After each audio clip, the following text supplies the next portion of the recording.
Assalamualaikum warahmatullahi wabarakatuh. Halo, halo, apa kabar Anda kembali semua? Kita kembali ketemu di hari Senin. Ini menjelang akhir tahun ya. Dan tidak terasa kita ini tinggal menghitung hari ya, Mbak Agi ya. Ini saya seperti biasa ditemani oleh partner saya, Mbak Agi Beta. Assalamualaikum Mbak. Waalaikumsalam warahmatullahi wabarakatuh, Mas Hersu. Iya betul, kita tinggal menghitung hari nih. Ya. Menghitung hari yang cukup dahsyat nih buat emak-emak, Mas Hersu. Nah, itu dia yang saya mau. Jadi kalau emak-emak bukan menghitung hari, tapi saya kira menghitung dompet gitu ya. Karena semua harga-harga melonjak ya Mbak ya. Iya, ya harga-harga ini sungguh-sungguh mengagetkan gitu. Karena melonjak biasanya melonjak hanya sekian ribu gitu ya per kilo, terus kemudian agak tenang, terus kemudian melonjak lagi. Kalau ini meroket gitu Mas Hersu. Jadi mungkin Mas Hersu juga tahu nih, mungkin istri Mas Hersu juga. Mbak, Anda jangan menggunakan kata meroket ini. Saya ingat seseorang yang tanya begini nih, tanya begini menggambarkan ini menurut saya ini hati-hati Anda menggunakan istilah meroket ini ya. Oke, melonjak saja, ya. Jadi harga itu melonjak dengan dahsyat Mas Hersu. Jadi kita kan belum pernah rasanya ya. Kalau saya sih selama saya membeli telur gitu ya sebagai seorang ibu rumah tangga, itu belum pernah harga telur itu kemarin saya beli di luar itu sekitar 35. Jadi masih ada kalau di agen katanya masih lebih murah, tapi memang saya beli eceran ya, jadi 35. Dan kemudian di beberapa media melaporkan ternyata sampai 40.000 Mas Hersu itu per kilo. Oke. Harga biasanya berapa? Antara 20 sampai 25 ya paling tinggi ya harganya? Antara 20 sampai 26. Oh, 26. Iya. Oke. Akurat ini kalau emak yang ngomong. Ya, betul. Karena kan pada waktu bulan Juli ya, yang kita juga pernah bahas itu di podcast kita, itu memang turun, dan kemudian itu agak dikeluhkan gitu ya sama para peternak ayam petelur, yaitu karena akibat dari harga pakan yang melonjak tinggi. Nah, kalau sekarang ini kasusnya adalah pakan ternyata sudah berbulan-bulan sejak bulan Juli itu tidak juga teratasi begitu. Jadi harga tetap melonjak tinggi pakannya, sementara Natal dan Tahun Baru seperti biasa itu tentu terjadi kenaikan karena permintaan yang tinggi. Nah, itu menyebabkan tidak hanya telur Mas Hersu.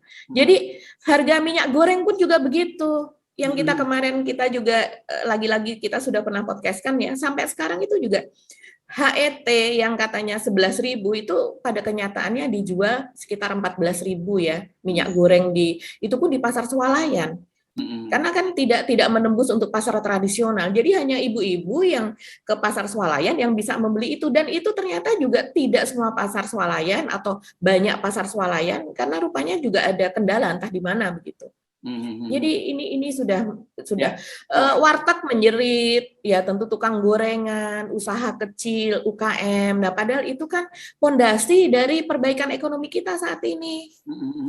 Ya, saya ingat jadi kalau soal harga pakan ini ya, harga pakan ternak yang sangat tinggi itu kan ingat ya ada seorang peternak dari Blitar yang pada waktu itu ditangkap oleh polisi ketika dia minta Pak Jokowi melakukan kunjungan ya, dia minta agar harga pakan ini bukan diturunkan sebenarnya, dia minta apa ya, pokoknya ada di aturannya supaya perhatian dia tadi perhatian, dan kemudian ditangkap oleh polisi, dan kemudian seperti biasa Pak Jokowi kan melakukan langkah-langkah instan, kemudian mengirim berapa truk gitu ke warga itu dan si peternak itu mengirim bahkan utusan pribadi Pak Jokowi sendiri. Nah, ini kan selalu cara-cara Pak Jokowi melihat ke satu persoalan itu bukan melihat secara secara makro, holistik gitu ya, tapi parsial gitu ya. Jadi ya kalau ada orang sakit kepala langsung dikasih kasih obat sakit kepala gitu, padahal sebenarnya sakit kepalanya itu karena lambungnya kosong kan gitu ya. Orang kan kalau perutnya kosong kemudian lambungnya bermasalah itu bisa naik ke kepala kan gitu. Nah, ternyata kemudian diobati kepalanya, padahal sebenarnya persoalannya di lambungnya. Ya sampai kapanpun memang itu hanya sekedar menyelesaikan simptom gitu. Nah, itu yang saya kira fenomena semacam itu yang selama ini kita amati. Dan soal ini kan sebenarnya yang terbaru kemarin soal apa itu, yang ketika Pak Jokowi telepon Menteri Perdagangan waktu beliau ada di Wonosobo. Itu kan juga harga bawang putih ya. Bawang putih kan. Jadi selalu seperti itu. Nanti kita tunggu aja berapa waktu yang akan datang, pasti akan muncul persoalan baru soal harga bawang putih. Karena itu tadi yang disembuhkan bukan sumber penyakitnya, tetapi simptomnya, hanya apa yang dirasakan oleh orang itu, tapi tidak dilihat dari sumber persoalannya. Jadi ini harga, mungkin kita bisa sebut harga telur termahal sepanjang sejarah dong ya, atau setidaknya di semasa pemerintahan Pak Jokowi lah ya. Iya, ini selama pemerintahan Pak Jokowi, dan saya sih ingatnya pemerintahan sebelumnya juga belum pernah ya Mas Hersu harga telur bisa mencapai 35.000 bahkan 40.000 begitu. Ini sangat-sangat dahsyat. Kalau seandainya kita pedagang kue gitu, kita pembuat kue, waduh itu sudah tobat-tobat. Kita mau menaikkan, salah. Kalau tidak naikkan, salah. Masa kita berhenti produksi? Kalau berhenti produksi kan kita nggak makan. Sementara penghasilan dari situ. Belum gitu. Kalau ada pekerjanya, Mbak. Betul, iya. Jadi sebenarnya ini efek multiple efeknya itu panjang sekali kalau saya disadari oleh pemerintah gitu. Jadi ini kan sudah terjadi, misalnya kayak minyak goreng itu sudah sekitar 5 bulan ya. 5 bulan lebih, dan kemudian untuk telur ini seharusnya sudah makin disadari, karena kan pada bulan Juli itu harga pakan sudah naik tinggi, dan sampai sekarang harga pakan naik tinggi gitu, dan seharusnya secara bekerja sama ya, Menteri Pertanian, Menteri Perdagangan, dan semua pihak yang terkait itu saling bekerja sama bagaimana harga pakan ini supaya bisa terjangkau kembali, sehingga tidak ada pada saat-saat terjadi lonjakan, liburan dan sebagainya itu akan terjadi kenaikan yang dahsyat seperti ini. Saya nggak berani pakai meroket ya, padahal itu benar-benar meroket loh Mas Hersu gitu. Jadi nanti dikira nyaingin Anda sama sama ada seseorang yang menjanjikan ekonomi Indonesia meroket kan. Iya, tapi kan tangan saya nggak pakai begini-begini. Oh, oke. Ya nggak apa-apa kalau gitu, kalau nggak pakai begitu nggak apa-apa. Tapi jangan persis seperti ini, nanti dikira menyaingi. Nah, oke. Selain itu apa? Selain harga telur, harga minyak goreng yang meroket, masalah enak-enak di sini. Apalagi Mbak yang di pasar? Harga gas. Harga gas baru saja diputuskan nih, ya. Harga gas kita disuruh konversi dari para orang-orang itu dari bahan bakar biasa, dari minyak ke harga gas gitu ya? Iya, dari minyak disuruh konversi ke gas. Nah sekarang gasnya naik, mungkin kita akan kembali ke kayu bakar. Oke. Ya. Mungkin kayu bakar lebih murah jadinya nanti kalau harga gas jadi naik seperti ini gitu. Nah sementara Mas Hersu juga tahu bahwa kita gas kan diekspor keluar dengan harga murah. Nah itu kan yang bikin orang pusing dan bikin orang gemes gitu. Harga gas dijual murah keluar, sementara di dalam negeri gas terus naik. Jadi gas ini naik per kilo. Kontrak pemerintahan sebelumnya ya Mbak ya, bahkan iya pemerintah sebelumnya. Ya zaman Ibu Megawati, seingat saya pernah menandatangani kontrak penjualan gas dari Bintuni itu ke Cina sangat murah pada waktu itu. Saya nggak tahu apakah kontraknya masih berlangsung sampai sekarang. Iya betul. Setelah dansa dengan pemimpin Cina itu ya. Itu kan yang diingat oleh rakyat kita itu. Nah, ini sekarang kenaikan ini sekitar 1.600 sampai 2.600 per kilo. Nah, itu kalau seandainya ada di tempat yang transportasinya normal-normal saja seperti di daerah Jakarta dan sekitarnya. Tentu harga itu akan naik lagi kalau seandainya ada di daerah yang memang membutuhkan distribusi yang panjang, rantai distribusi yang panjang begitu. Nah, dan uniknya sekarang, kalau kemarin kan harga gas dengan harga yang sekarang sekitar 150.000 untuk gas 12 kilo, itu kan tanpa subsidi ya. Kalau yang subsidi masih sekitar 21-an ribu, jadi per kilonya hanya 7.000. Nah, yang sekarang itu kalau kemarin masih 150.000 untuk 12 kilo, sekarang tentunya naik sekitar 163, 165, itu kalau normal, sekali lagi. Kalau tidak normal, itu bisa naik, bisa sampai 200 gitu, tergantung keadaan, tergantung tempat gitu. Nah ini ibu-ibu menengah yang mereka mengakui sendiri bahwa dia dengan pendapatan menengah sudah mengancam bahwa kalau keadaan seperti ini maka saya akan memakai gas melon yang diperuntukkan untuk yang subsidi tadi gitu. Nah itu juga diberitakan oleh berbagai media hal itu. ini benar-benar tantangan betul ya untuk Jokowi, untuk Pak Jokowi, dan kemudian bawahannya bahwa ayolah kita memikirkan inilah Pak, ini betul-betul yang mendasar tuh ini Pak, begitu. Memang Pak Jokowi bilang bahwa Pak Jokowi kan lebih ini ke infrastruktur ya, lebih fokus ke sana gitu kan. Dan kemarin baru beberapa hari yang lalu beliau juga mengatakan bahwa ya rakyat bilang bahwa kita kan tidak makan aspal Pak, jadi jangan infrastruktur melulu begitu ya. Dan Pak Jokowi bisa menerima itu dengan bercanda begitu. Tapi memang betul loh, kita itu tidak makan aspal Mas Hersu. Kalau kita makan apalagi aspal, makan ibu kota baru ya, nggak mungkin lah. Iya, apalagi makan ibu kota baru. Yang makan ibu kota baru itu kan para taipan-taipan pengembang itu para ya. oligarki. Betul. Ya. Proyek-proyek strategis di sana itu kan punyanya oligarki semuanya. Ada bendungan baru, pemerintah harusnya dibangun 3 bendungan rencananya. Pemerintah hanya punya duit untuk 1 bendungan, dan ternyata bendungan yang sebuah bendungan yang dengan kapasitas yang sangat besar itu dibangun oleh salah satu konglomerat kita, yaitu Pak Hasim Joyo Hadikusumo di atas tanah dia begitu. Ya itu kalau kita mau ke sana itu kenapa dana yang ada, yaitu sekitar 500 triliun untuk ibu kota baru itu tidak digunakan untuk membenahi ini gitu.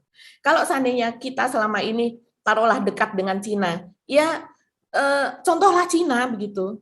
Cina itu di setiap kabupatennya ada sebuah tempat yang untuk pusat distribusi. Jadi hasil panen itu ditampung di situ dan kemudian didistribusikan, dan kemudian dengan catatan yang sangat rapi dan sangat valid sehingga tidak terjadi kelebihan panen dan sebagainya, itu bisa diatur. Padahal rakyat mereka tuh sangat jauh lebih besar daripada kita gitu. Mengatur itu mereka bisa gitu Mas Hersu. Nah, di sini dari tahun ke tahun kejadiannya seperti ini gitu. Jadi pemerintah ini sebenarnya bagaimana sih ya? Dan lagi-lagi ini kan visi misinya Pak Jokowi kan, yang dikerjakan oleh menteri dan para dirjennya ini kan visi misinya Pak Jokowi. Jadi artinya kalau seandainya terjadi seperti ini, tentunya emak-emak itu teriaknya ya ke Pak Jokowi. Ayo Pak, ini gimana kok seperti ini gitu. Visi misinya kejadian di lapangannya diterjemahkan dengan cara yang seperti ini begitu. Ya. Oke. Jadi dan lagi-lagi kalau gas ini juga dampaknya luar biasa. Rumah tangga juga di industri. Saya kira yang UMKM masih dapat gas melon ya. Gas melon nggak naik ya Mbak ya? Tetap disubsidi ya? Aman, gas melon tidak naik. Yang tidak naik gas melon. Itulah makanya disparitas harga yang tinggi itu dari 7.000 ya per kilogram untuk gas melon, dan kemudian bisa sampai 14.000, 13.000, 14.000 untuk gas yang non subsidi itu tadi. Itu berbahaya Mas Hersu. Masih ingat kan? Masih ingat itu yang gas melon terus kemudian dipindahkan ke tabung-tabung besar dan kemudian banyak terjadi ledakan, orang meninggal gitu karena orang mengejar itu begitu. Jadi gas melon yang ada kemudian dimasukkan ke tabung yang besar supaya mereka bisa mendapatkan harga 2 kali lipat, dan itu sebenarnya sangat berbahaya. Dan hal ini saya khawatir ini bisa terjadi lagi kalau seandainya ini kenaikan harga gas ini terjadi di tengah kenaikan harga-harga yang lain gitu. Dan Mas Hersu tahu bahwa beberapa bulan yang lalu kan juga ada pengumuman ya tentang ya semacam rancangan undang-undang rancangan undang-undang untuk memajaki sekitar 12 komponen lah bahan pokok kita, termasuk sayur mayur, buah-buahan, terus kemudian ada beras, gabah, jagung, sagu, kedelai, garam, daging, telur, susu, dan sebagainya. Itu akan dipajaki dengan 3 skema, yaitu 12% kalau seandainya itu disamakan dengan PPN, dan kemudian juga ada kemungkinan hanya dipajaki 5% atau dengan PPN yang final yaitu sekitar 1%. Itu masih belum ditentukan karena masih berupa RUU. Tapi rancangan undang-undang ini kan akan segera dibahas. Nah, kalau seandainya ini yang dipikirkan jadi gini, yang jadi concern dari emak-emak ini Mas Hersu, kalau soal pajak aja cepat. Tapi soal yang kenaikan harga kayak gini kok leletnya minta ampun itu menangani hal-hal yang semacam ini. Soal pajak, soal naikin tarif itu cepat, karena sekarang ini tarif listrik kan rencana tahun baru juga akan naik, dan yang akan segera terkena langsung ke rakyat kelas bawah itu penghapusan apa ya, premium dan pertalite, Mbak. Itu bahan bakarnya juga itu akan segera dihapuskan. Jadi dan ini gini, bukan dampaknya itu bukan hanya pada pengeluaran dari ini. Yang saya bayangkan kan ini yang akan terkena salah satunya ojol. Kemudian ya terus rumah-rumah tangga kelas bawah. Karena ternyata begini, menaik kelas dari premium ke pertalite atau itu nggak terlalu banyak persoalan, tapi dari pertalite misalnya naik ke premium itu saya baca-baca ini para teknisi ya yang menyebutkan teknisi sepeda motor menyebutkan itu bisa dampaknya mengalami kerusakan loh gitu. Jadi kan memang ada ketentuan mobil jenis ini dengan mesin seperti ini oktannya sekian gitu. Jadi ada beberapa hal yang nanti akan dampaknya yang sangat serius kepada publik kita, pada rakyat kita. Satu, dia akan merokok kantong lebih dalam karena dia harus membeli harga bahan bakar yang lebih mahal. Kedua, ada kemungkinan begitu dia membeli harga yang lebih mahal, itu akan berdampak kerusakan pada mesin-mesinnya, dan itu akan ada budget lagi gitu loh. Jadi ini benar-benar bahwa kita ini nanti menyambut tahun baru 2022 ini bukan dengan sebuah kegembiraan, tapi dengan sebuah kemurungan dan sebuah was-was bagaimana menghadapi masa depan kita. Terutama ini persoalannya ecek-ecek banget, bukan ecek-ecek. Sorry, saya salah menggunakan istilah. Ini sangat fundamental karena berkaitan dengan perut dari rakyat kan gitu. Iya. Ya Mas Heru, itu kendaraan ya, sepeda motor. Saya masih ingat saya membaca dan itu sudah beberapa tahun yang lalu. Mungkin sekarang sudah jauh lebih meningkat ya. Itu per hari saja itu ada sekitar 3.000 STNK di Jabodetabek itu yang diterbitkan. Jadi artinya pembelian sepeda motor di daerah Jabodetabek itu tinggi sekali. Nah, itu artinya masyarakat kita memang masih sangat tergantung akan itu begitu. Mungkin kalau di daerah Jakarta sekarang dengan telah terintegrasinya kendaraan umum, transportasi itu akan agak mengurangi. Karena sekarang kita lihat ya di stasiun-stasiun, di daerah yang dekat stasiun, di pinggiran kota Jakarta itu sudah banyak sekali parkiran-parkiran yang menampung sampai ratusan motor begitu, dan kemudian dia naiklah ke kereta api begitu, ke komuter lain. Nah, tapi di sekeliling ini masih tetap andalannya adalah sepeda motor. Nah, ini kalau seandainya mesinnya tidak disesuaikan, tidak dikonversi dengan oktan yang tinggi itu tadi, ya memang cukup berbahaya begitu ya, karena memang itu kan spesifikasinya digunakan untuk mesin yang berbeda-beda. Motor kebanyakan ya yang umumnya adalah 2 tak misalnya, dan kemudian juga sekian untuk kenaikan dari suhu. Nah, itu kan mempengaruhi, karena itu kan sangat mempengaruhi akselerasi kan. Katanya kalau oktan yang tinggi itu akselerasinya akan semakin kuat, artinya panasnya meningkatnya lebih cepat. Nah, motor mungkin tidak sama dengan mobil. Nah, ini apakah betul ini akan betul-betul dihapus semuanya begitu ya? Ataukah nanti ada ketentuan sendiri, misalnya motor khusus untuk motor premium masih dibuka, misalnya seperti itu. Kita masih belum tahu, karena kalau sejauh ini sih tidak ada mengarah ke situ ya. Cuman masyarakat biasanya kalau soal kenaikan ini nggak akan direvisi. yang direvisi kalau minta penurunan, nah ini bisa direvisi langsung dinaikkan. Jadi ini sekali lagi kita mesti bukan kita ingin berbagi kesedihan, tapi kita justru memotret kesedihan yang akan terjadi di masyarakat kita berhadapan dengan persoalan-persoalan yang akan muncul. Kenaikan harga, kemudian pajak dan sebagainya. Mas Hersu, dan jangan lupa ini terjadi masih di tengah pandemi yang seperti ini. Dan kita saat ini baru kemarin ada penambahan kasus baru Omikron itu 27, Mas Hersu. Jadi saat ini di Indonesia sudah 46 kasus Omikron. Dan ini eksponensial ya Mbak, dipastikan kan pertumbuhannya pasti eksponensial kan. Betul. Apalagi sekarang orang sedang liburan keluar kota Natal dan Tahun Baru. Saya membaca kemarin datanya yang keluar dari Jakarta itu 1,4 juta orang.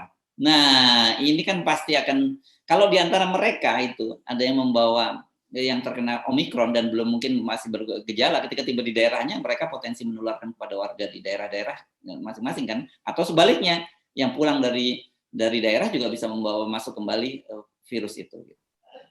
Iya betul. Kita berkaca di kemarin di New South Wales itu di Australia, sesudah tahun baru ada hanya di New South Wales saja ya, sesudah tahun baru, sesudah Natal, itu ada kasus baru COVID sekitar 6.000, hampir 6.400. Itu hanya di satu lokasi saja. Dan kemudian sampai sekarang masih dilihat berapa ini yang Omikron, sehingga di situ ada sekitar 10.000. Jadi penambahannya itu dahsyat sekali, dari hanya berapa ribu ditambah 6.000 sekian, jadi hampir 10.000. Nah, di Singapura sendiri sudah sekitar 440 sekian gitu ya, Omikron sudah masuk juga. Dan kemudian di Eropa sekarang sedang bersiap-siap, kalau menurut WHO, menunggu sekitar 3-4 bulan ini, bagaimana Omikron akan terjadi di seluruh dunia, gitu. Bahkan kalau di New South Wales tadi, menterinya mengatakan bahwa pada akhirnya semua akan terkena Omikron. Dia sudah mengatakan gitu ya. Jadi semua orang harus bersiap-siap. Dan Eropa tampaknya akan menjadi sentra pandemi yang baru seperti kemarin lagi. Nah, kalau sudah semua sudah bersiap-siap seperti ini, artinya kita pun harus bersiap-siap itu akan terjadi. Dan kemarin di podcastnya Mas Hersu yang cukup viral itu mengenai PMI kita ya, pekerja migran Indonesia yang keleleran di Suta itu, dan rupanya kita juga dengar-dengar begitu bahwa itu menyebabkan Pak Jokowi cukup kecewa gitu ya, cukup marah gitu. Dan kemarin kita juga tahu bahwa rupanya terminal untuk kedatangan PMI kita, yaitu pekerja migran, itu akan dipindahkan ke Juanda, Mas Hersu.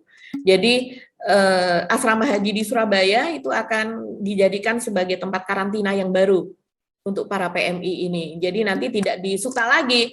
Jadi mereka-mereka yang kemarin-kemarin kita tahu sendirilah, itu sudah jadi rahasia umum lah, permainan uang di Suta dan apa sebagainya gitu ya, oknum-oknum tertentu begitu. Itu ya mudah-mudahan ini tidak terjadi di Surabaya begitu ya, permainan untuk kemudian misalnya bisa lolos dari karantina dan apa. Kalau sebelumnya, sebelum ada pandemi kan permainannya adalah mereka seperti dipalakin gitu ya, harus pakai kendaraan ini, harus pakai ini, sehingga untuk pulang ke daerahnya saja perlu berjuta-juta gitu. Nah, sekarang mudah-mudahan mereka tidak jadi objek palak lah. Mudah-mudahan pemerintah betul-betul bisa mendampingi mereka di Surabaya, tidak keleleran lagi seperti kemarin di Suta, yang katanya di asrama haji Surabaya itu bisa menampung sekitar 1.500.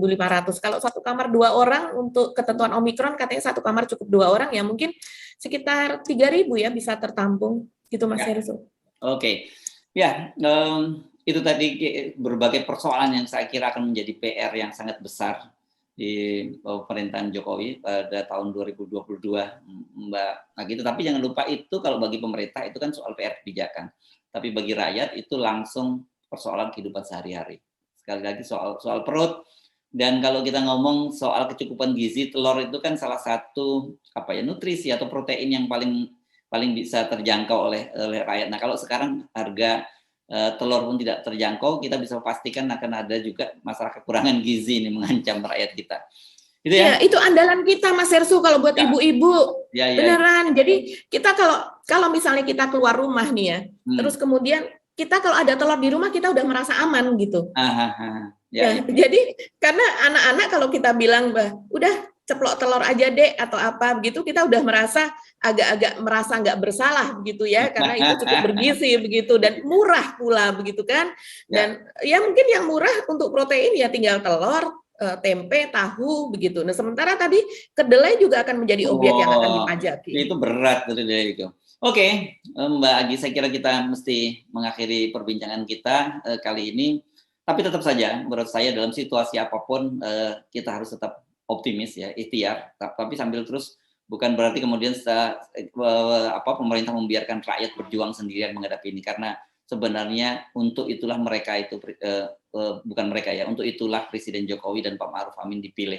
yakni mereka menjalankan amanat konstitusi, mensejahterakan rakyat, kemudian mencerdaskan bangsa kita. Saya Hisnul Arif dari Forum News Network. Dan saya Agi Beta, terima kasih atas perhatian Anda dan tetap semangat. Assalamualaikum warahmatullahi wabarakatuh. Assalamualaikum warahmatullahi wabarakatuh. Salam 0%.